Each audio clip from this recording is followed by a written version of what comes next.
Assalamualaikum warahmatullahi wabarakatuh. Bismillahirrahmanirrahim. Alhamdulillahirabbil alamin. Wa bihi nasta'inu ala umurid dunya waddin. Wassalatu wassalamu ala asyrafil anbiya'i wal mursalin sayyidina Muhammadin wa ala alihi wa sahabatihi ajmain. Saudara, marilah kita baca surat Fatihah untuk Kiai Soleh Darat, penulis kitab yang kita pelajari pada malam hari ini. Lahul Fatihah. A'udzu billahi minasyaitonir rajim. Bismillahirrahmanirrahim. Alhamdulillahi rabbil alamin. Arrahmanir rahim. Maliki yaumiddin. Iyyaka na'budu wa iyyaka nasta'in. Ihdinas siratal mustaqim. صراط الذين أنعمت عليهم غير المغضوب عليهم ولا الضالين آمين. Saudara, setelah kita libur 3 malam, kita mulai lagi dengan melanjutkan sedikit dari apa yang kemarin masih tertinggal. Bismillahirrahmanirrahim. Lan nuli dawuh subhanahu wa ta'ala, padha mangano nginumo sira kabeh lan padha nglakonana sira kabeh saking pira-pira perintah lan ngedohi pira-pira cegah.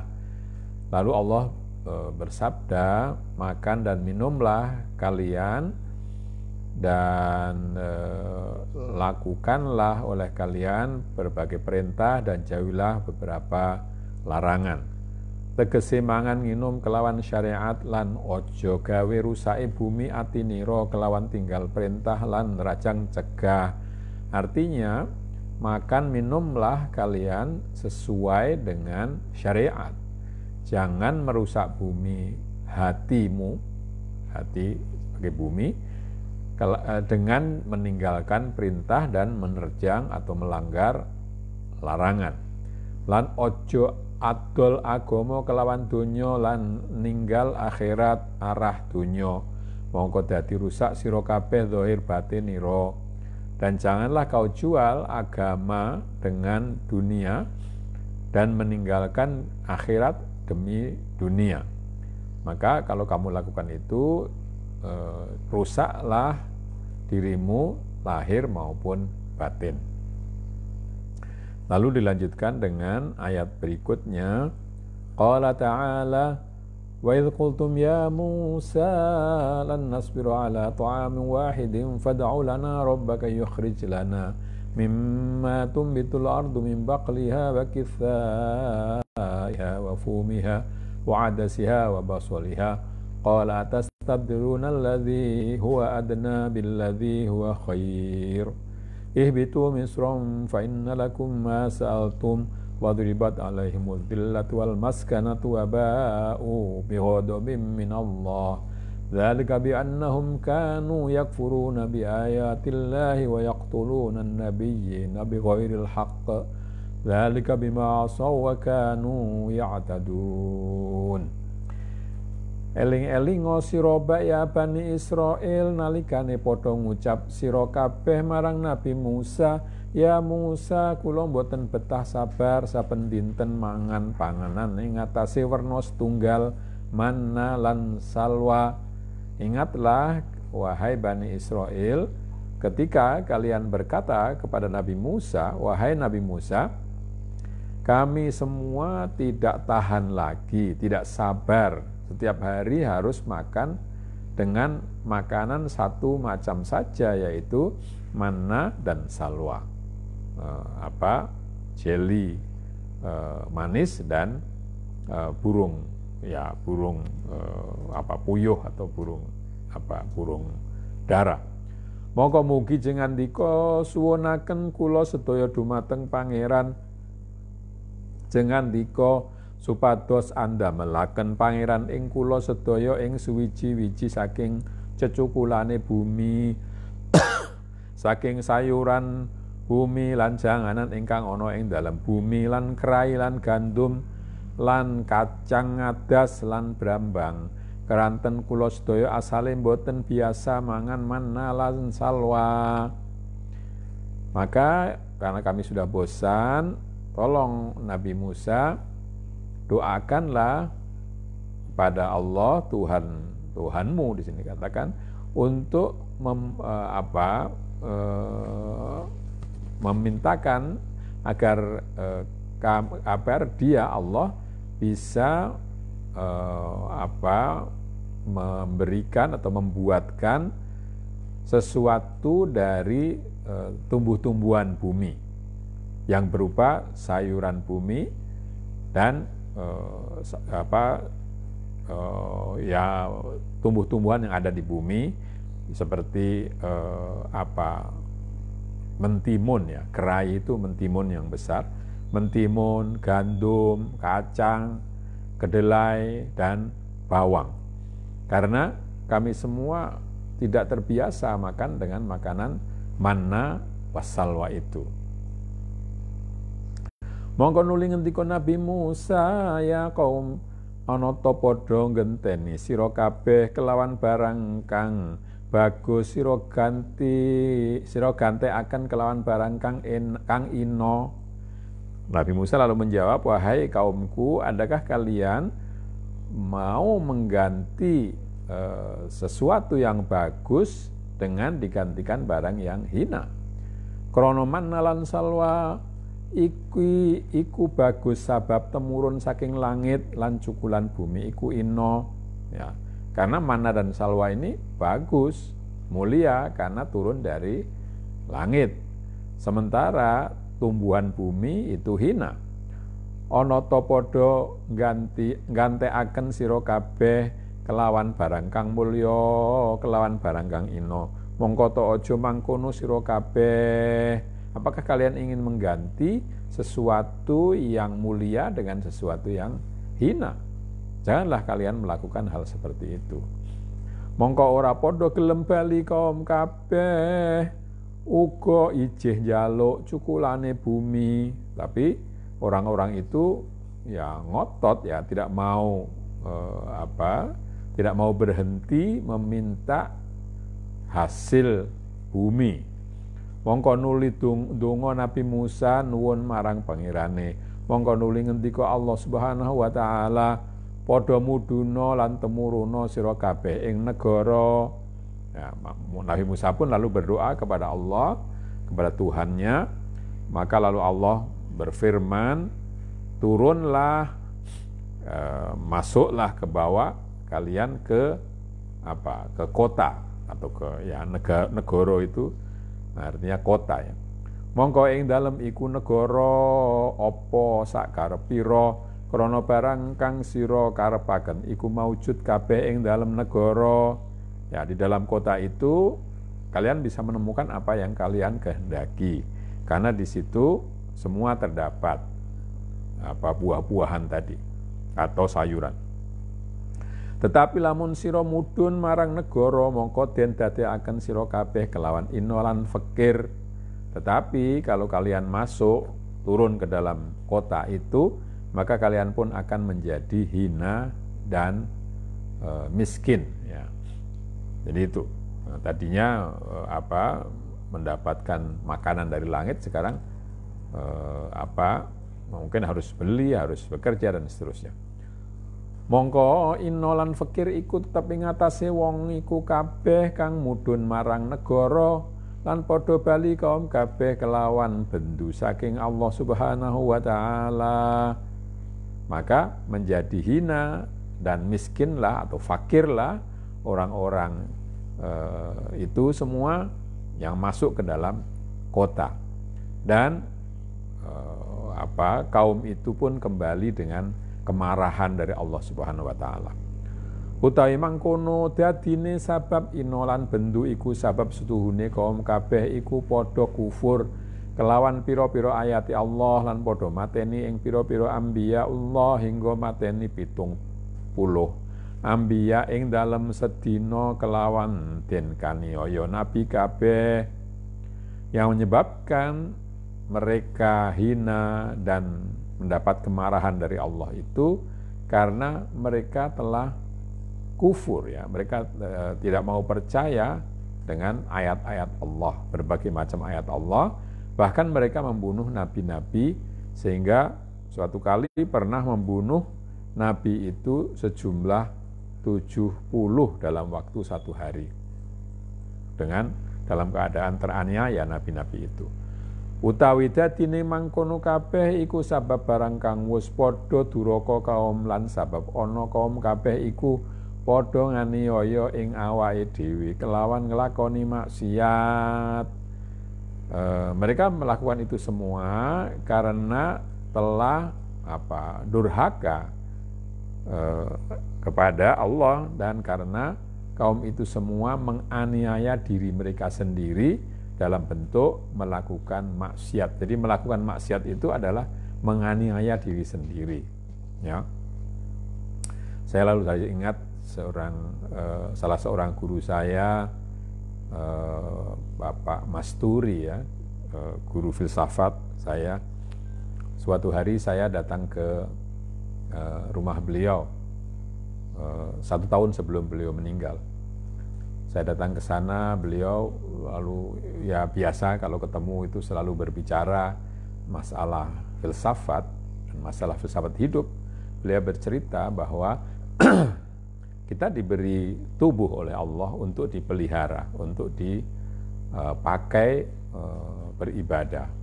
Nah, kalau kita tidak menjaga tubuh kita, kesehatannya, lalu makanannya, lalu perawatannya dan seterusnya, maka kita berarti menyia-nyiakan pesan itu. Itu menganiaya diri sendiri. Nah, itu saya selalu teringat akan kata-kata beliau bahwa tidak menjaga fisik itu menganiaya diri sendiri. Nah, apalagi kalau itu ditambahi dengan tidak memperhatikan perintah dan larangan. Melakukan maksiat itu pada dasarnya adalah menganiaya diri sendiri, karena Allah sendiri tidak akan berkurang kemuliaannya dengan kita bermaksiat. Dengan kita durhaka, Allah tidak akan berkurang apa-apa. Jadi kedurhakaan itu merugikan diri sendiri ya, menganiaya diri sendiri. Yakni artine setuhune Yahudi kabeh iku padha ora betah ora sabar ing atase mangan manawas lan salwa, mongko njaluk ganti, mongko sarehne ora nrimo apa pesdine pangerane, mongko den dadekaken Yahudi kabeh iku ino lan fakir abadan. Artinya bahwa orang Yahudi itu tidak tahan dan tidak sabar makan manna dan salwa, maka lalu minta ganti ya, itu berarti mereka tidak menerima takdir dari Tuhannya ya. Oleh karena itu lalu orang Yahudi itu dijadikan hina dan fakir abadan. Nah, fakir itu bukan berarti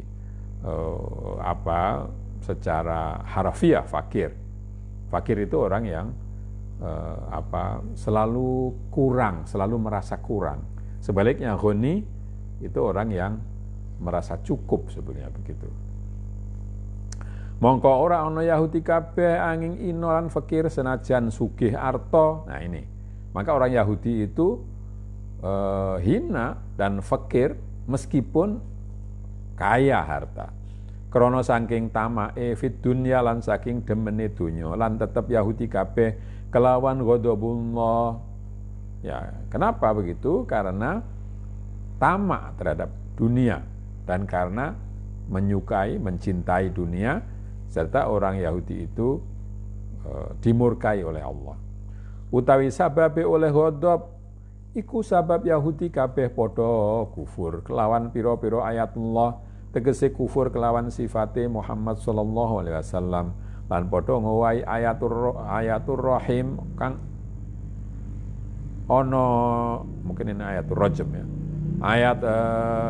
ayat rahim kang ono ing dalam Taurat, lan kufur kelawan Injil, lan kufur kelawan Quran, ikulah sababe oleh ghadab lan oleh zillah maskana. Mengapa mereka mendapatkan kemurkaan dari Allah? Ya, karena orang Yahudi itu kufur, tidak beriman kepada berbagai ayat Allah. Maksudnya tidak percaya kepada sifat Nabi Muhammad, dan mereka mengubah ayat Rohim, maksudnya ayat yang menyebutkan Nabi Muhammad itu yang ada di dalam kitab Taurat, serta mengkufur terhadap Injil dan kufur terhadap Quran. Itulah sebabnya mereka mendapatkan murka dari Allah Subhanahu wa taala. Ya. Makna al-isari. Iki ayat aweh isyarah tingkai wong kang ora ridho alal qada lan wong kang ora sabar alal bala. Ayat ini memberikan isyarat kepada tingkah laku dari orang yang tidak rela atau tidak puas dengan qada dan tidak sabar dengan bala. Kita semua mengalami apa yang disebut dengan qada itu, ketentuan Allah akan diri kita. Meskipun itu sudah berusaha, tapi ada saja kita gagal atau tidak mendapatkan apa yang kita inginkan. Ya, mestinya kalau sudah demikian kita terima dengan kesabaran. Mongko paring Allah Subhanahu wa taala den paringi khidlan wal hawan. Ya, karena orang tidak mau menerima qada Allah dan tidak sabar atas bala, maka Allah lalu menjatuhkan apa yang disebut dengan khidlan wal hawan. Khidlan itu ditinggal artinya. Khidlan itu artinya tidak mendapatkan pertolongan. Dan hawan itu artinya ya hina. Ya. Tidak ada kemuliaan sama sekali. Mongko ilang hablul wafa lan nemu hablul jafa. Ya, maka lalu hilanglah tali kesetiaan yang ada, yang ditemukan adalah tali jafa itu artinya lawan dari kesetiaan ya, jadi pengkhianatan mungkin begitu. Jafa itu sebenarnya artinya renggang. Mongko dadi yusfikudima lan qatlul anbiya, maka karena itu lalu mereka membunuh para nabi, banyak menumpahkan darah dan membunuh banyak nabi. Jadi ini isyarat. Jadi tidak mesti pada orang Yahudi saja. Jadi siapapun yang tidak mau menerima qada Allah, ketentuan yang sudah berlaku pada diri kita, serta tidak sabar dalam menerima cobaan, maka akan mendapatkan apa yang disebut dengan khidlan tadi, dibiarkan tidak mendapatkan pertolongan serta akan hina dan mungkin melakukan banyak kejahatan. Qala sallallahu alaihi wasallam, teman-teman ono Banu Israil kabeh padha mateni anbiya ing dalam sedina 300 anbiya. Mongko ana kelekuane Bani Israil iku ora ridho lan ora sabar ala ta'amin wahid. Rasulullah SAW bersabda, Bani Israil itu sungguh telah membunuh nabi-nabi, sehingga sampai sehari itu 300 nabi. Tadi di atas 1070, ini bahkan lebih banyak lagi, 300 nabi.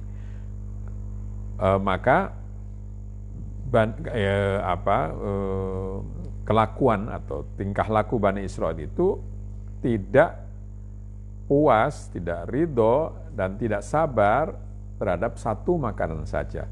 Mongko dadi ngucap fad'u lana rabbaka yukhrij lana al-ayah. Karena itu mereka lalu minta kepada Nabi Musa, doakanlah kepada kami, doakanlah untuk kami kepada Tuhanmu, dan seterusnya. Yukhrij lana mimma tumbitul ardu, agar mengeluarkan apa yang ditumbuhkan oleh bumi. Lan orang terima lan ora ridho ing atase pangeran suci, mongko dadi ngucap ya Musa ja'al lana ilaha wahida ilahan kama lahum aliha. Dan mereka juga tidak menerima, tidak rela terhadap satu Tuhan saja. Karena itu mereka berkata atau minta kepada Nabi Musa agar menjadikan Tuhan ya, bagi mereka. Ketika ketemu dengan orang yang Majusi, mereka minta dibuatkan Tuhan, sebagaimana orang-orang Majusi itu punya banyak Tuhan. Semono uga lah tingkai wong kang ahlul firqah lan iya iku awamul muslimin ora trima hukume bendarane lan ora trima pangeran suwiji mongko dadi padha amrih pangeran werna-werna. Demikian juga tingkah laku dari orang yang ahlul firqah, orang yang gampang sekali memisahkan diri dari jamaah. Dan itu adalah orang-orang muslim awam yang tidak menerima hukum Tuhannya dan tidak menerima satu Tuhan saja. Maka mereka lalu menyembah banyak Tuhan. Ba'duhum ya'buduna dirham wa ba'duhum ya'buduna dunya, ba'duhum ya'buduna al-hawa wal jah, wa ba'duhum ya'buduna ba'duhum ala ba'din ila ghairi dzalik. Sebagian menyembah dirham, sebagian menyembah dunia, sebagian menyembah hawa dan kehormatan, sebagian lagi menyembah satu sama lain, ya, yang satu menyembah yang lain. Krono sabar ing atas pangeran dat suwiji iku banget angele qala ta'ala wa idza dzakarta rabbaka fil qur'ani wahdahu wallau ala adbarihim nufura. Karena sabar atas satu Tuhan itu sulit sekali. Allah berfirman, kalau kau sebut Tuhanmu di dalam Al-Quran satu saja Tuhan, maka mereka akan berpaling sambil melarikan diri, sambil tidak suka kepadamu. Mongko lamun den sebut-sebut pangeran akeh, mongko bungah Bani Israel nafsu, mongko ngucap insan fad'ulana rabbaka al-ayah. Maka kalau disebut Tuhan yang banyak, Bani Israel nafsu kita yang diserupakan dengan Bani Israel itu menjadi bergembira. Maka manusia lalu berkata, wah, seperti pada Bani Israel tadi, fad'ulana rabbaka, ya, berdoalah untuk kami kepada Tuhanmu agar memberikan sayuran, tumbuh-tumbuhan, buah-buahan dan seterusnya. Iki aweh isyarat marang nafsune insan ora sabar ing atase ta'am wahid kang mulya, padha njaluk ganti ta'am kang ino kang metu saking bumi. Mongko dawuh subhanahu wa ta'ala muduna sira ya nafsul jasmani saking maqamur ruh ar-rabbani marang negara donya kang ino. Nah, ayat ini memberikan isyarat kepada nafsu manusia yang tidak sabar atas satu makanan saja yang mulia. Karena itu lalu minta ganti makanan lain yang hina, yang keluar dari bumi lambang kehinaan. Karena itu lalu Allah berfirman, turunlah kalian wahai nafsu jasmani dari makom roh ilahi ke negara, ke kota dunia yang hina. Jadi seperti kalau Bani Israel tadi orang banyak, tapi ini lalu dilihat bahwa itu isyarat kepada diri kita sendiri. Kalau diri kita tidak tahan kepada satu makanan saja, di sini satu Tuhan saja, satu tujuan hidup saja, maka lalu akhirnya turun ke bumi, ke kedudukan yang lebih rendah. Ing dalem iku donya apa karepe jasmani tinemu kabeh, mongko hasil kedue jasmani kabeh zillah wa maskanah. Di dunia itu semua yang dikehendaki oleh jasmani itu ada. Maka jasmani lalu menemukan zillah wa maskanah, kehinaan dan kerendahan. Artine hasile sifate bahaim lan makom balhum adollu sabila. Ya, maksudnya adalah bahwa dengan memindahkan dari makanan yang mulia tadi ke makanan bumi yang hina, maka lalu berhasillah, tercapailah atau berhasillah di situ sifat binatang ternak bahkan lebih sesat lagi dari binatang ternak. Mongko ana golibi awamul insan ora ana ingkang den angen-angen rina wengi angin panganan wetenge lan syahwate verjine ora pisan-pisan kepingin manna lan salwa. Demikianlah umumnya umumnya manusia itu yang dipikirkan siang malam hanyalah makanan perutnya dan syahwat alat kelaminnya. Sama sekali tidak ingin manna wassalwa. Lan iyo iku ati al-qulub minal ulum wal ma'arif ar-rabbaniyah. Ya, manna wassalwa itu maksudnya adalah makanan hati yang berupa ilmu, makrifat Tuhan, makrifat dari Tuhan, ilmu-ilmu dan makrifat Rabbani. Wal baqiyatus sholihatu khairun inda rabbika thawaba wa khairun amala. Wal baqiyatus sholihat hal-hal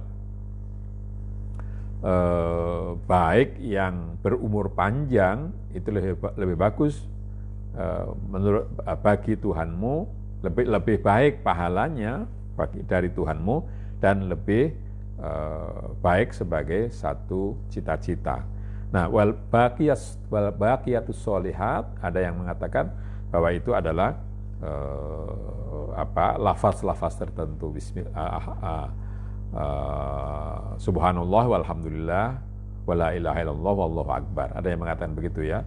Jadi wal baqiyatus sholihat hal-hal yang baik yang berumur panjang, yaitu subhanallah walhamdulillah wala ilaha illallah Allahu akbar. Jadi empat ucapan ini ada yang menafsirkan bahwa baqiyatus sholihat itu adalah 4 hal itu. Tapi juga bisa berarti umum, baqiyatus sholihat ya amal-amal soleh yang yang manfaatnya itu terus-menerus bagi ya. Ya, jadi kalau misalnya tadi kalau di atasnya dikatakan kenyangnya perut itu kan sebentar hilang. Syahwat juga sebentar hilang. Tapi kalau ilmu dan ma'rifat itu kan tidak hilang-hilang. Nah, kalau kita memperhatikan ini, kalau ya tadi yang dikatakan manna wasalwa itu adalah ilmu ma'rifat, kebajikan yang berumur panjang. Sedangkan sayuran, buah-buahan dan seterusnya itu adalah yang cepat hilang atau itu kenikmatan duniawiyah yang cepat hilang. Utawi sabab mangkono iku sabab saking miturut hawane lan demen dunyane iku nyatane ayat bima asaw wa kanu ya'tadun lan nyatane hadis hubbud dunya ra'su kulli khoti'ah. Sebab dari semua itu adalah karena orang mengikuti hawa nafsu. Ya, jadi lalu turun ke bawah dan mencintai dunia. Dunia tidak perlu dicintai, tapi dipakai untuk sarana berbuat baik. Maka itulah sebetulnya makna dari ayat bima asaw wa kanu ya'tadun. Ya, itu karena mereka berdurhaka dan karena mereka melampaui batas. Dan juga hadis Nabi, hubbud dunya ra'su kulli khoti'atin. Cinta dunia itu merupakan merupakan pangkal dari semua kesalahan. Kepala dari semua kesalahan itu adalah hubbud dunya. Kita tidak bisa hidup tanpa dunia. Tapi kalau dikatakan hubbud dunya, mencintai dunia, menjadi hamba dari dunia, maka akan menimbulkan banyak kesalahan. Ya, karena itu modal dari semua kesalahan. Nah, jadi itu akan beranak pinak dengan kesalahan-kesalahan yang lain lagi. Saya kira sampai di sini. Marilah kita akhiri dengan bacaan hamdalah. Alhamdulillahirabbil alamin. Kurang lebihnya minta maaf. Wassalamualaikum warahmatullahi wabarakatuh.